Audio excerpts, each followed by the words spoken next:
In the last 3 seasons, you've made huge progression with the newly created development sector. Can you explain what the journey was to this day? It's been a fantastic journey, an interesting journey, a difficult journey. Over the last 3 to 4 years, obviously we set the system up 3 years ago. We had a 5-year plan with a hard-working development committee. People like Alan Smith and people like that within the club that have been here many years have really driven this forward. And over the last 3 years, we've been able to create a system under the first team that is the foundations of the club, really. You know, it recruits players in, gives them a chance to progress into professional football or non-league football, and it sounds all rosy and it sounds all nice, and it is. You know, there's been some fantastic achievements, but there's been a lot of hard work behind the scenes, a lot of obstacles, a lot of hurdles we've had to go over, and we'll keep doing those challenges, we'll keep fighting. And we have got a 5-year plan in place that we're trying to progress to be operational as a Cat 4 academy, and that's our target. But obviously that's a lot of hard work, but it's been satisfying at the same time because we've had a lot of success. Talk about success. You sold Max Hunt and Zach Brunt in the summer. What does sales of these players do for the club? Yeah, it's just phenomenal for the club. It's all what we're all about, you know. And in regards to those 2 players going on to Derby County and to Sheffield United, it just goes to show that the system works. We generally scout 2 ways of scouting at this club. One is through grassroots, where we have various scouts looking at local football, looking at local players and bringing those in. And then the second way is obviously through professional clubs, and that's what's happened with Max in regards to Zach. For whatever reason, they've not been able to get a scholarship with the professional club they're at. They've come to us. We've worked with them, you know, worked on their positives, tried to regenerate them mentally, as well as physically and technically, and off they go again, and they did. And you know, they're both at professional clubs, so you know that's what we're all about. And when you see it happen, it just makes a right buzz across the club in general. The current squad possesses many players that have broken to the first team already. Jordan Pierpoint and Harry Wood, there's just a few examples. What prospects do you see for these players? Yeah, obviously we mentioned the ones that have gone to pro clubs, but there are players that are progressing into our first team. Like you just mentioned, Ashton Hall, current development captain, played the last 2 games in the first team. Alex Phillipson was in the squad, Nathan Clark, youngsters in there, Harry Wood, Billy Whitehead, Jordan Pierpoint. These are all players that have been involved with the first team this season and some of them last season. You know, and that's what we're all about. You know, and I think one positive was the first team gaffer Dave Fricklington and his staff, Chris and Terry. You know, they've embraced these lads, and they've not gone hunting into pro circuit. They've actually looked within. And I'd like to think that they're happy with what they've got, you know, and the lads have performed really well, and I think that's the grounding and the foundation they've been receiving over the last 2 years that has helped them do that. So long may it continue, and long may we create players for our first team and beyond. There's a lot of focus on player development, but where do you see yourselves in terms of ambitions for this season, for honours? Yeah, a big question within many circles, and even pro circles, when they ask us questions, is about what are we about? Are we about development? Is it about the player at the end of the day where he finishes, or is it about the result? The answer is both. I think they come hand in hand. We've won 7 titles in 3 years. That's both home and abroad. We won 3 titles outside this country, which just goes to show the sort of brand of football that we're teaching our lads is a brand that they can play abroad.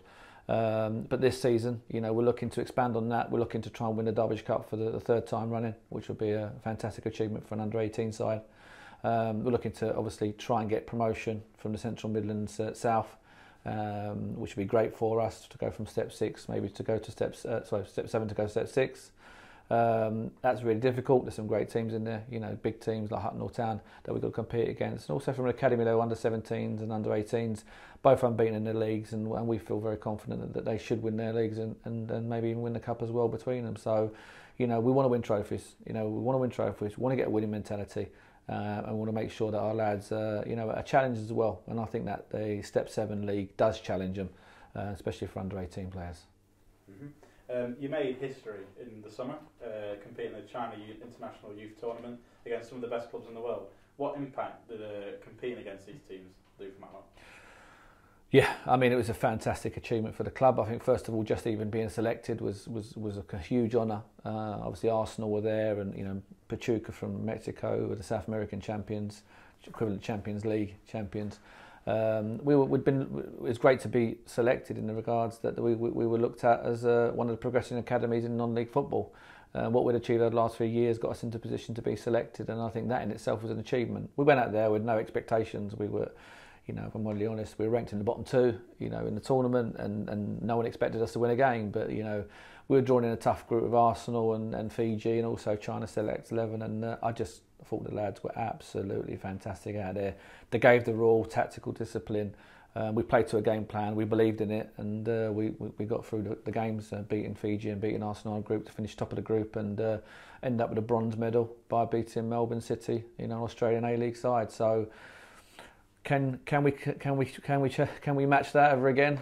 Probably no. But what I will say is the lads that came back, you can definitely see there's a bit of steel about them now, and a bit of grit about them, and a bit of determination that they can actually achieve that level. And also perform on the stage. Everyone knows it's live on TV and things like that. So, you can't buy that experience. If we could focus on you a bit more, what do you think from your playing career you bring to the development team? I'm slightly different to maybe the normal some of our staff that have played in the UK.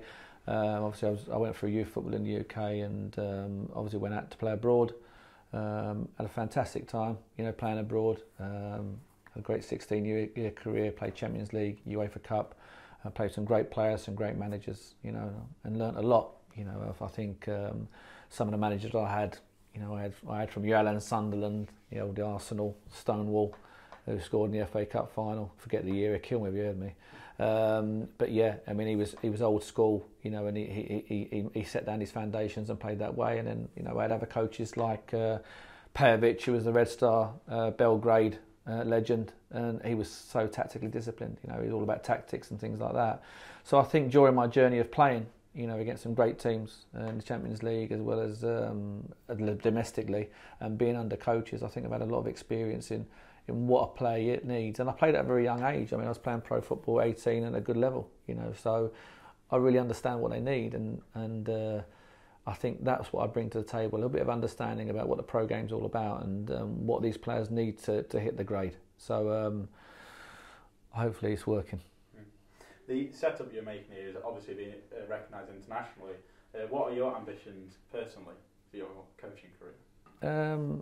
Yeah, good question. I mean, I know during the summer and there's been a lot of speculation about what I did personally, and there was a couple of approaches this summer, both locally and abroad, but I'm here for the long term. I'm here because I want to see something happen. I got a lot from football, professional football. I was very lucky to get a lot from the game, and I want to try and put something back into it now. And I feel this is what we're doing in regards. I do have a job away from here, which I'm happy with, and I feel personally right now my aim is to help my local club to create a system that is got length in it, has got the foundations, and one fine day, if I do, decide to leave or the club don't want me, then I've left it in a far better position than when I found it. So I feel like giving something back, and hopefully I'm doing that. Lastly, from your many years of playing and coaching, if you could give the guys out there one piece of advice, what would it be? I think the advice I would say is they've got to enjoy it, and that's difficult because of the pressures today.